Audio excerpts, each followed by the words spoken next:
따라 하시죠. 완전케 하시는 분. 여러분들 혹시 가룟 유다가 왜 예수님을 팔았을까? 이런 거 생각해 보셨어요? 예, 성경에 요한복음에 분명하게 이렇게 말씀하고 있어요. 이렇게 말함은 가난한 자들을 생각함이 아니요 그는 도둑이라 돈꾀를 맞고 거기 넣는 것을 훔쳐감이러라. 돈 때문에 예수님 팔았다는 거예요. 그런데 세상에 많은 작가들이나 심지어 성서 주석가들 중에도 여러 가지 이러저러한 견해를 내놓았습니다. 그 중에 가장 유명한 이야기는 이런 이야기입니다. 가룟 유다가 유대의 독립을 꿈꾼 열심당원이었습니다. 예수님께서 사람들을 모아 독립운동을 일으킬 줄 알고 따르다가 때가 된 것 같은데 나를 따르라 하질 않는 거예요. 그래서 예수님을 로마 군병들에게 팔면 예수님께서 기적을 일으키셔서 로마 군인들을 전부 무찌르시고 독립을 쟁취하실 것이다, 이렇게 생각하고 예수님을 팔았는데 예상이 빗나가자 후회하고 자살했다. 그럴싸한 소설과 같은 이야기를 꾸몄어요. 그런데요, 이게 너무 그럴싸하니까 영화로도 나오고 연극으로도 공연되는 유명한 이야기가 된 것이지요. 예수님을 가룟 유다와 같이 혁명가로 생각하는 사람들이 더러 있습니다. 예수님을 혁명가라고 생각한다면 예수님은 실패자입니다. 마틴 루터가 1517년 10월 31일 종교개혁을 단행하지요. 그는 천주교의 신부요, 신학자요, 수도사였습니다. 신학교 교수였습니다. 그런데 그가 아무리 성경을 연구해 봐도 천주교에서 가르치는 내용이 성경에 없는 것들이 너무 많았어요. 이게 혹세무민하는구나. 그렇게 돼서 95개 조항의 반박문을 교황각하 이것에 대해 답변해 주십시오. 그리고 1517년 10월 31일 비텐베르크 성당에다가 대자보를 붙인 거예요. 그런데 답변을 해주지 않고 저놈 잡아라, 그렇게 된 거예요. 구원은 믿음으로 얻는 것입니까? 행함으로 얻는 것입니까? 면죄부를 사면 죽은 영혼이 천국 갈 수 있다고 했는데 그 근거가 성경에 어디에 나옵니까? 이런 것들을 물은 거예요. 구구절절 옳은 말이거든요. 그런데 답변은 하기커녕 파문해버렸어요. 기독교 사회 안에서, 천주교 사회 안에서 파문을 했다는 것은 누구나 죽여도 좋다, 이런 말이에요. 그렇게 되니까 피신을 했다가 도와주는 사람들이 생겨서 종교 전쟁이 되고 종교 개혁이 일어난 것입니다. 개혁이라고 하는 말의 뜻은 사전에 보니까 제도나 기구 따위를 새롭게 뜯어 고친다, 이런 뜻이에요. 그런데 한자의 뜻을 보니까 가죽혁자에다 고칠 개자예요. 가죽을 바꾼다는 뜻이에요. 가죽을 바꾸면 아파요, 아파요. 뒤지게 아파요. 그래서 이 사람이 입은 부상 중에 제일 아픈 게 뭐냐면 화상이에요. 된 거. 그래가지고 다른 피부를 떼다가 이식하는 거 엄청나게 아픈 거지요.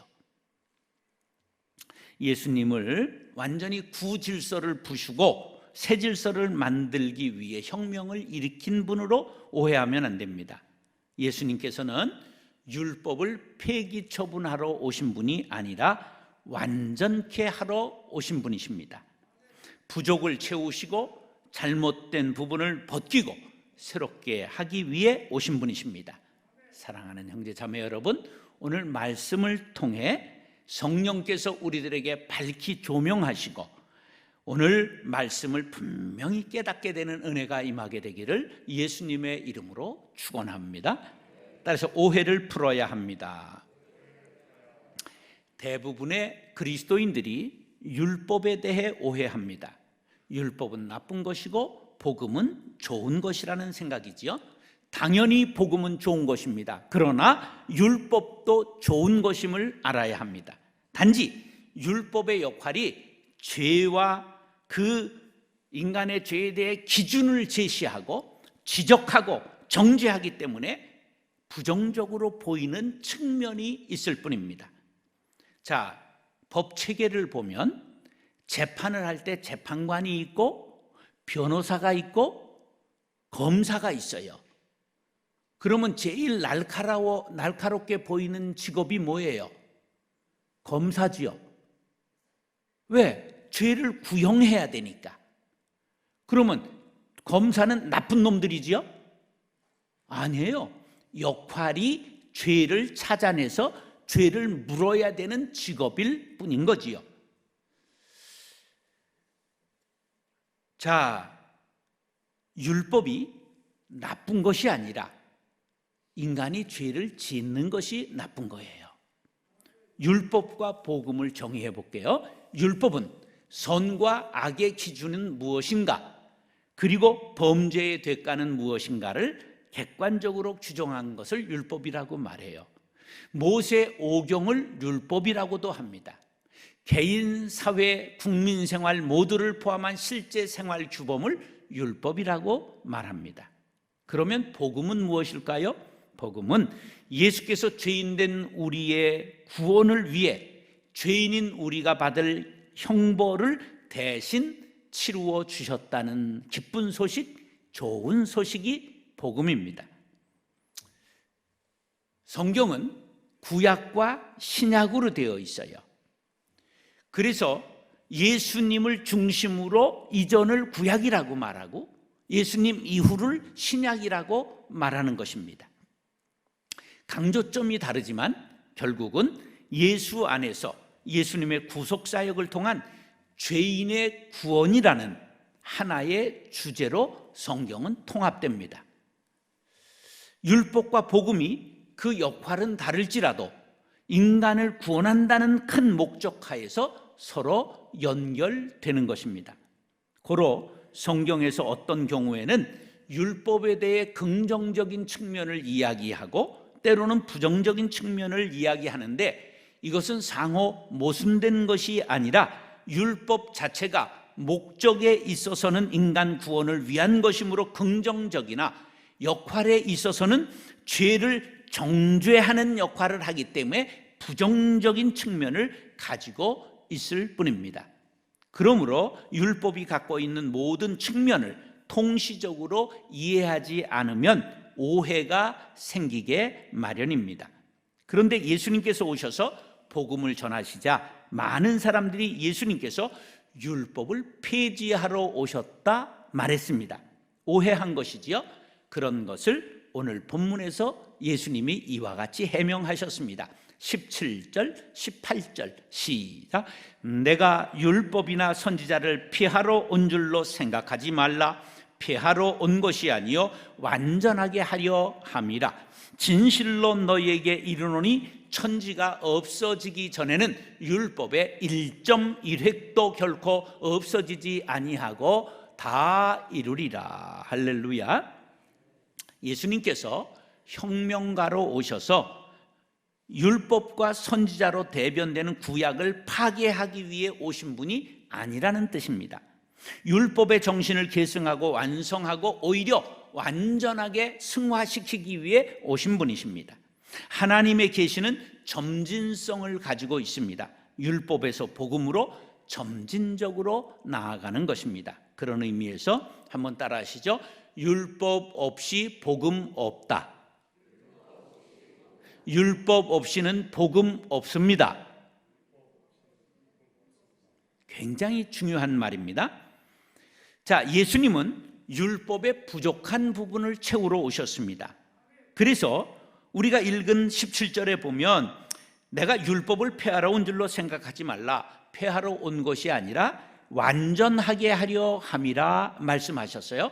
완전케 하다, 헬라어 플레로라는 말은 채운다 그런 뜻이에요. 성령 충만하다, 은혜 충만하다, 이게 충만이라는 게 채운다는 뜻이에요. 예수님께서 하나님의 명령이나 요구를 성취하게 오셨어요. 그럼에도 불구하고 율법에 대해 통시적 이해를 갖지 못할 때 다음과 같은 오해가 일어납니다. 구약은 더 이상 필요 없다고 주장하는 사람들을 구약 폐기론자라고 말합니다. 혹시 11조가 필요 없다 이런 말 들으신 사람 있어요? 그게 구약 폐기론자들입니다. 자, 이건 오해지요. 구약 없이는 신약 없습니다. 구약을 근거로 해서 신약이 하나님의 계시라는 것이 성립되는 것입니다. 신약의 말씀이 무엇에 의해서 검증된다고요? 구약의 말씀에 의해서 검증이 되는 거예요. 그 다음에 율법은 악한 것이고 신약 시대에 구원받은 성도에게 구약은 더 이상 필요 없다, 율법은 필요 없다 말하는 사람이 있어요. 이것은 율법의 역할이 인간의 죄를 깨닫도록 정죄하는 것은 분명하지만 그것은 인간에게 구원의 필요성을 자각하게 하기 위한 것으로 결국 구원의 목적을 이루기 위해 꼭 필요한 것이라는 것을 놓친 것입니다. 율법은 악한 것이 아니라 율법을 범하는 인간이 악한 것입니다.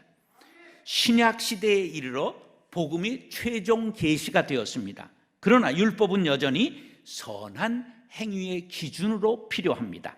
그래서 로마서 7장 7절에 이런 말씀이 있죠. 그런즉 우리가 무슨 말을 하리요? 율법이 죄냐? 그럴 수 없느니라. 율법으로 말미암지 않고는 내가 죄를 알지 못하였으니 곧 율법이 탐내지 말라 하지 아니하였더라면 내가 탐심을 알지 못하였으리라. 할렐루야. 인간이 율법을 지켜서 구원을 얻는 것은 아니지만 은혜로 구원 얻은 사람은 은혜에 더욱 감사하면서 율법을 스스로 지키게 되는 것입니다. 이제 복음적 그리스도인들은 율법은 구원에 불필요하다는 오해를 씻어야 합니다. 율법은 인간의 죄를 깨닫게 해주고 구원자를 찾게 만들어주는 중요한 역할을 합니다.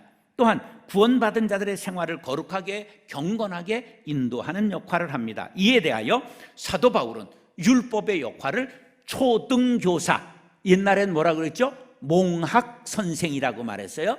몽학선생이라고 하는 건 유치원 교사라는 말이고 초등교사라는 건 어린아이들의 선생님이라는 뜻이에요. 자, 갈라디아서 3장 24절 시작. 이같이 율법이 우리를 그리스도께로 인도하는 초등교사가 되어 우리로 하여금 믿음으로 말미암아 의롭다함을 얻게 하려 함이라. 아멘. 그렇습니다. 율법은 우리 죄를 깨닫게 하고 복음으로 나아가게 만드는 초등교사의 역할을 합니다. 자, 초등학교 선생님이 중요해요? 대학교 선생님이 중요해요? 다 중요하지요. 그런데 우리가 배울 만한 인생의 기초는 대학에서 배울까요? 유치원에서 배울까요? 오히려 유치원에서 배우는 거예요. 그래서 모두 다 중요한 거예요. 율법도 중요하다 그런 말이에요. 사랑하는 형제 자매 여러분, 율법에 대한 오해를 풀고 구원의 은혜를 감사하고 은혜를 잘 지켜 덕을 세우고 경건한 생활로 곳곳에서 가정에서 마을에서 직장에서 교회에서 거룩한 영향력을 미치며 살아갈 수 있게 되기를 예수님의 이름으로 축원합니다. 따라하시오. 본을 보이며 가르쳐야 합니다. 유대인이 율법을 말할 때 네 가지 범주가 있습니다. 십계명을 율법이라고 하고요, 모세 오경 창출 레민신을 율법이라고도 하고 성경 전체를 율법과 예언서라고 말하고 서기관들의 구전율법을 율법이라고 합니다. 그런데 이 구전율법이라는 건 여러분들이 잘 배우지 않아서 모르는데 이것이 중요합니다. 왜냐하면 예수님 당시에는 구전율법을 아주 율법으로 그들이 지키고 있었기 때문입니다. 그럼 그게 뭐냐 하면 성경 자체는 큰 것만 규정했지 세세한 규칙이 없었어요.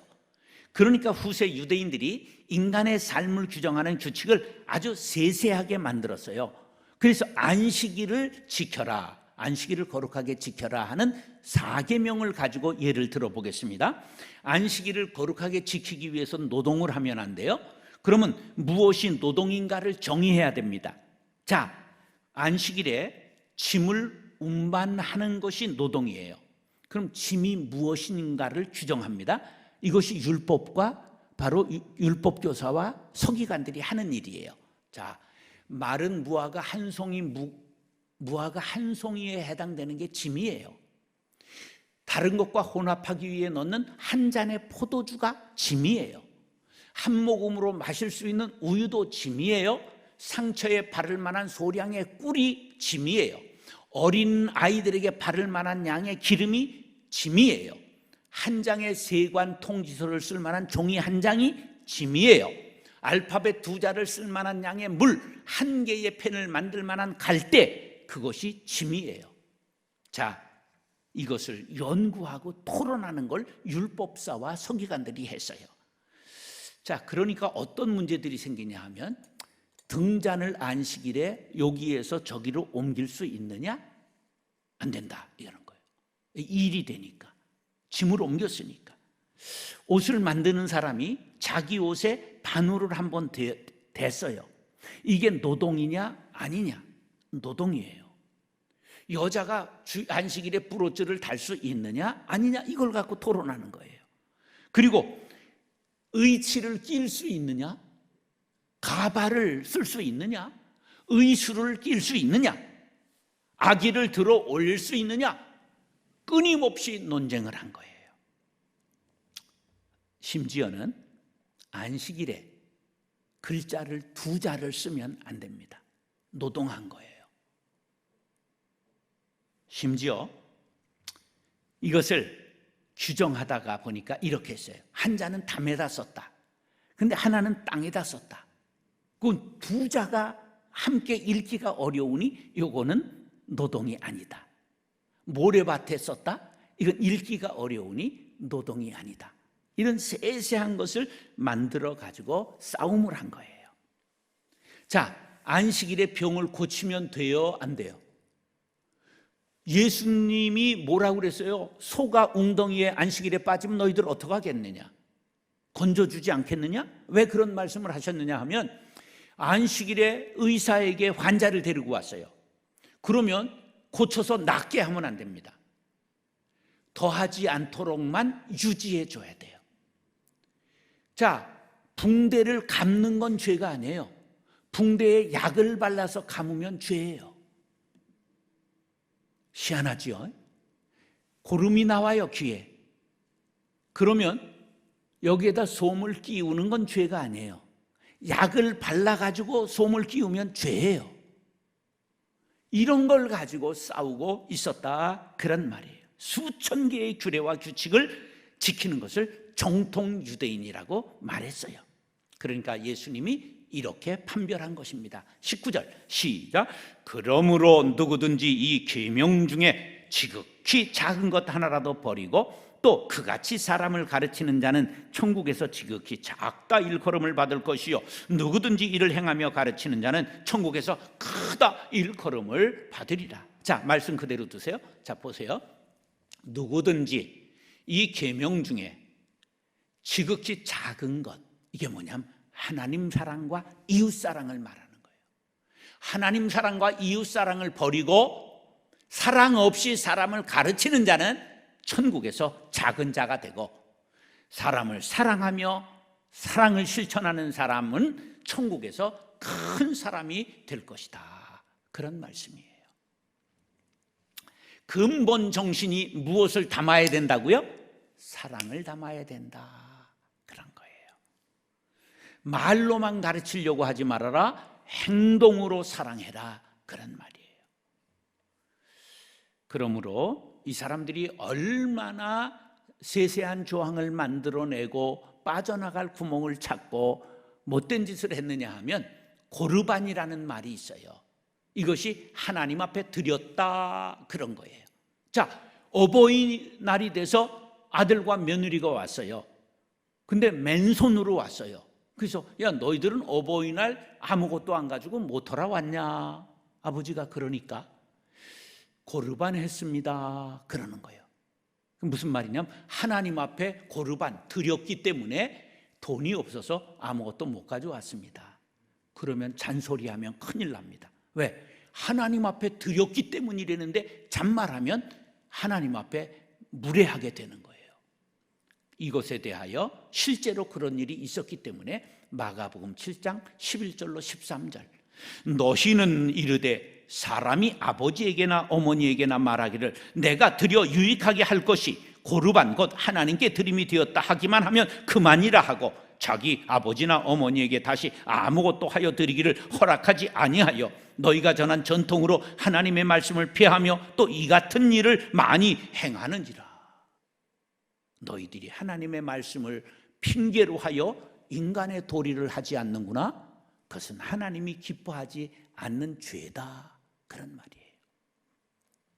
내 부모를 공경하라는 제5계명까지도 고르반이라는 제도를 악용해서 어기는 것을 보면서 하나님 예수님이 책망하신 것입니다. 율법은 말로 하는 것이 아니라 사랑을 담아서 해야 된다는 것입니다.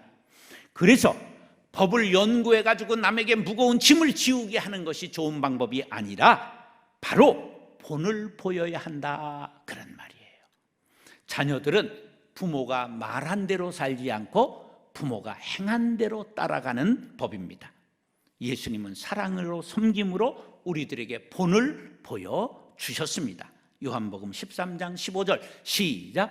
내가 너희에게 행한 것 같이 너희도 행하게 하려 하여 본을 보였노라. 아멘.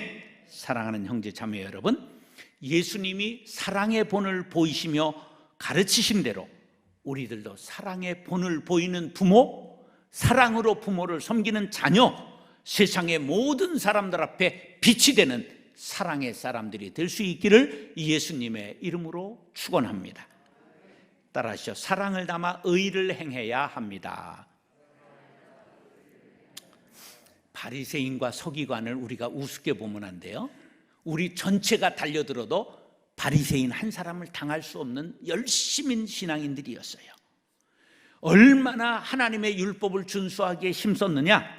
누가복음 18장 12절에 이렇게 고백합니다. 나는 일주일에 2번씩 금식하고 모든 소득의 11조를 드렸습니다. 이렇게 얘기하는데 모든 소득의 11조가 어느 정도였느냐? 마태복음 23장 23절 화 있을진저 외식하는 서기관들과 바리새인들이여 너희가 박하와 회향과 근체의 11조는 드리되 율법에 더 중한 바 정의와 긍휼과 믿음은 버렸도다. 그러나 이것도 행하고 저것도 버리지 말아야 할지니라. 자, 저 말씀 잘 보세요. 저기 두 가지 내용이 나와요. 이들이 얼마나 11조를 정확히 했느냐? 박하와 회향과 근체를 11조 했어요. 여러분 텃밭에다 지금 상추 심으신 분들 있죠? 텃밭에다가 상추 심으신 분 있죠? 옥상에다 혹시 박스를 놓고 흙을 놓고 상추 심으신 분이 있으시죠? 그거 잡수신 분 손 들어보세요. 그거 잡수신 분, 그거 11조 해야 됩니다. 이 사람들이 그렇게 신앙생활 했다는 거예요. 11조는 드렸어요. 그런데 더 중요한 걸 안 했어요. 그게 뭐예요? 정의와 긍휼과 믿음은 버렸도다. 11조, 주일 성수, 그 위에 뭘 더 해야 된다? 정의와 긍휼과 믿음을 더해야 된다는 거예요. 할렐루야. 그래서 20절 이런 말씀이 나온 거예요. 시작. 내가 너희에게 이르노니 너희 의가 서기관과 바리새인보다 더 낫지 못하면 결코 천국에 들어가지 못하리라. 너희들이 서기관 바리새인 우습게 보느냐? 아니다. 그보다 너희들이 더 잘할 수 있어야 된다. 그런 말이에요. 거기에다가 그들이 지키는 신앙생활에다 뭘 더해라? 사랑을 담아라. 거기다 긍휼을 더해라. 거기다 믿음을 더해라. 공의를 더해라. 그러한 말씀입니다. 성경의 가장 엑기스가 십계명입니다.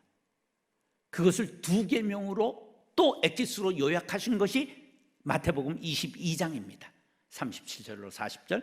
예수께서 이르시되 네 마음을 다하고 목숨을 다하고 뜻을 다하여 주 너의 하나님을 사랑하라 하셨으니 이것이 크고 첫째 되는 계명이요 둘째도 그와 같으니 내 이웃을 내 자신과 같이 사랑하라 하셨으니 이 두 계명이 온 율법과 선지자의 강령이니라.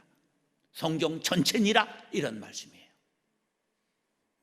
율법 전체의 정신, 성경 전체의 정신은 하나님 사랑과 이웃 사랑입니다. 하나님을 사랑한다는 건 경외한다고 말해요. 부모님을 사랑한다는 걸 공경한다고 그래요. 선생님을 사랑하는 걸 존경한다고 말해요. 자녀들을 사랑하는 것을 바르게 돌보고 교육하는 것이라고 말해요. 형제를 사랑하는 것을 우애라고 말하고, 가난한 이는 사랑하는 것을 구제라고 말하고, 병든 사람을 사랑하는 것을 궁휼히 여긴다고 말해요. 이렇게 사랑은 대상에 따라 모습이 달라집니다. 그러므로 각각 다른 사랑을 담고 의를 행하지 않으면 바리새인이 될 수밖에 없어요. 바리새인은 우리가 감히 따라갈 수 없는 사람들이었어요. 바리새인이라는 뜻이 구별된 자라는 뜻으로 스스로 세속으로부터 분리된 순수한 신앙인들이고 율법 해석에 엄격하고 철저히 지키려는 열정이 있었어요. 예수님 당시 6,000명 정도가 있었다고 학자들은 추정합니다. 엄격하고 금욕적이고 철저한 신앙생활을 했음에도 불구하고 사랑을 담지 못했기 때문에 남을 정죄했습니다. 예수님께까지도 정죄했습니다. 예수님이 능력을 행하니까 귀신의 힘이라고 매도하면서 십자가에 못 박았습니다. 사랑과 존경이 없는 율법은 이와 같이 잘못된 길로 가는 것입니다. 예수님은 이 땅에 오셔서 하나님의 사랑이 무엇이며 이웃사랑이 무엇인지 몸으로 보여주셨습니다. 하나님을 사랑하고 이웃을 존중하는 사람은 사소한 규례나 규칙을 따지며 남을 비난하고 정죄하는 것을 하지 않습니다. 교인끼리 절대적으로 송사하지 않습니다. 예수님의 사랑과 그 숭고한 정신에 감전된 바울은 깊은 깨달음을 통해 사랑의 송가를 사랑장에서 노래했습니다. 우리 한번 다 같이 노래 불러보겠습니다. 천사의 말을 하는 사람도 사랑 없으면 소용이 없고 심오한 진리 깨달은 자도 울리는 징과 같네. 하나님 말씀 전한다 해도 그 무슨 소용 있나. 사랑 없으면 소용이 없고 아무것도 아닙니다.